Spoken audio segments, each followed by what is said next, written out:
No future means no limits. If you have no limits, you can do whatever you want, because you have no future. So I'm living right now.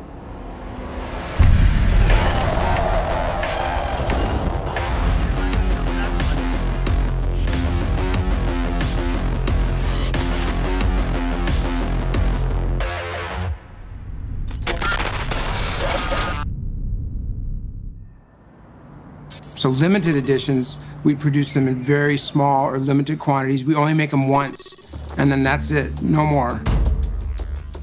We take a lot of pride, put a lot of attention to detail, and that's where Monique comes in.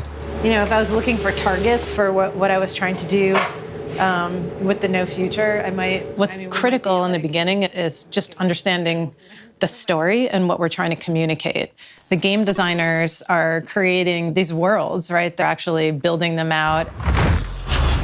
And we get a chance to translate it into a physical object.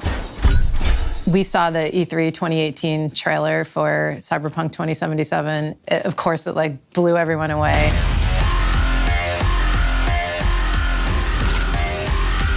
The title is just so cool. It's really pushing the boundaries on style. And it's so kind of in your face and punchy and like electric. So we spent a lot of time with that video dissecting it and figuring out like what are the key design elements. We noticed things like the mech scene and the cyber enhancements. There are a lot of different elements to the lighting style, like how V's face was framed with that lit collar, and how when he turned around, you saw the samurai logo glowing on the back of his leather jacket. And then there were the Quadra car taillights that were super futuristic. So Monique shows up and she's got like, hey, I've got 4 different designs. They're completely different directions. So we had, the concept of all these panels coming together from different pieces of equipment to create a kitsch-style console. One of the first things we had to do is figure out how to define these panels exactly. You can see the laser etch marks in this piece really clearly. We ended up putting a piece of Mylar over the product and laser etching through the Mylar. You can see it peels off. But that allows us to go back and paint inside of the etch marks. All the different color panels are actually silkscreen of different inks. There's probably 30 different variations of each of these blues and how they could come together. There's a lot of small detailing in the texture. You can see this panel looks like it got kind of banged up and the paint layer is kind of scratched away. I view it as continual confidence building. Like, this is good, now it's getting better, now it's getting great. And so the moment there was, okay, which one do we pick? Because they're all so good. And that's where the partnership comes in.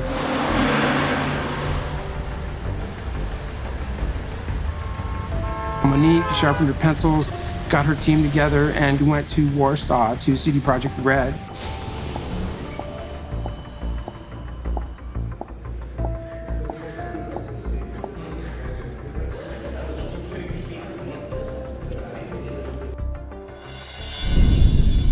I remember feeling like, I hope we got this right, because we walked in with a bunch of concepts.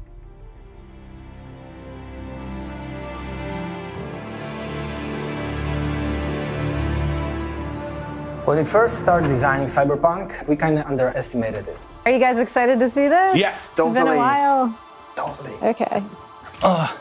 Nice. So, oh my God. You guys remember this? Yeah. I remember all the meetings. Oh my God, it's beautiful. Yeah. Yeah, this is real.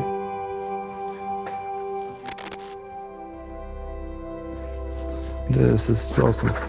Cyberpunk is incredibly varied and rich. There is no one style. Everything like coexists. Psycho gangs, corporations, cyberpunks, mercenaries, netrunners, rocker boys. You have a rich district, you have a bit poor district, you have something between, and like it's colliding all the time. So there's so many different things that we came to a conclusion that it's simply impossible to develop one single visual language to describe all of that. And we end up with 4 distinctive, completely different visual styles.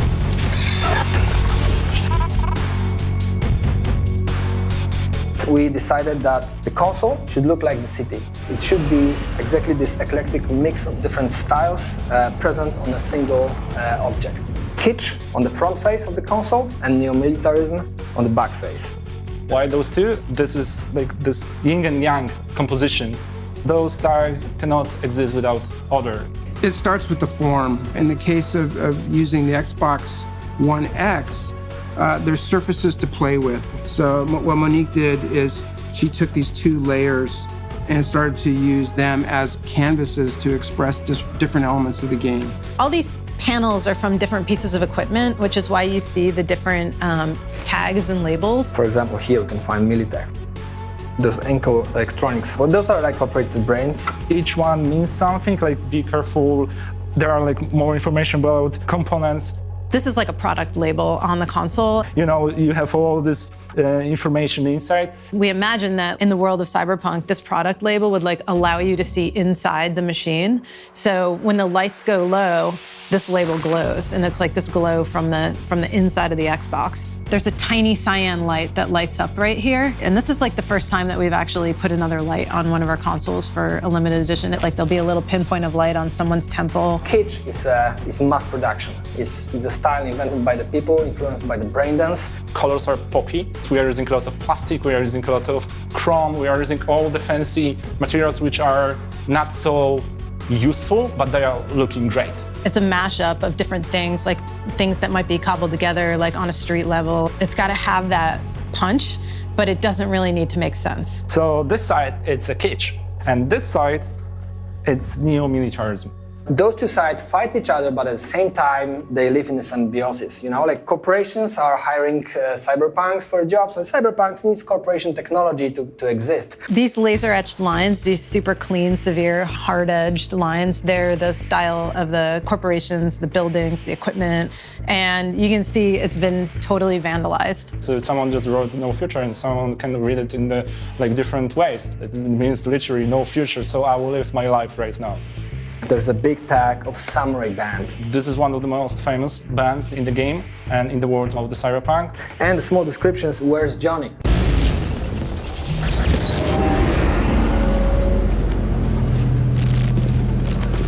Wake the fuck up, samurai. We have a city to burn. Johnny disappeared from the face of the planet, but their symbols and their legend remained in the city. He did something to corporations to break the status quo. So we thought that making Johnny Silverhand the main theme for the controller would be just a great thing in addition to the console. This is awesome to see it up close. You know, because, first of all, this asymmetric design. Yeah, that's the first time we've actually done like a mismatch between the triggers, but it's totally from a story perspective. It's pretty awesome. So you have this laser etched, super sharp laser etched line, and then this chromed side, and it's marked with Arasaka. Johnny's arm is actually manufactured by Arasaka, the corporation that he hates so much, which is kind of ironic. Johnny's arm it's chrome, and the flexible parts of it are red. So we colored the thumbstick base in red, but left the top silver. We have the samurai symbol on the back. We have no future scratched into the gray side of this controller. It's not just a paint, you feel it. So it's real. To focus on the details and treat it in the right way, then people will remember this, because this makes a good design. At the first glance, you might not see the relation between the console design and the controller, but if you know the story, if you start playing a game, you'll figure out that it makes absolutely perfect sense. Seeing this next to the console, this is a full story. Okay. Never done this before. It's just a cable, people will say, but no. I haven't shown it yet. Oh, you haven't? No, I didn't even. I love this. The cable. So the HDMI cable, you plug that in, and now you have a physical connection of the console to the game. That was a big deal just to make this colored cable, and it's from the game. I remember the first time we mentioned, can you have a cord wire? It's what? We've never done that before. Yeah. I'm not really sure. I mean, we broke a lot of our own conventions with this, a lot. Even down to this, the sticker on the back. We've never had a sticker that's that's been yellow in this area before. Like that's a big deal. No one is looking on the back of the console, but even here you have. We do. We're looking for something like in the Witcher franchise, which is our the Wolf Medallion. We're looking for some kind of symbol that will be kind of representative and matching the Cyberpunk game, and we found it. It was like amazing for the team at Xbox to be able to explore what we could do with the world that you guys created. So to be able to take that digital world and put it onto a physical product, it allowed us to break our own rules about the way that we think about our own products. It's perfect. It's like, it's a game in the form of an Xbox. Yeah.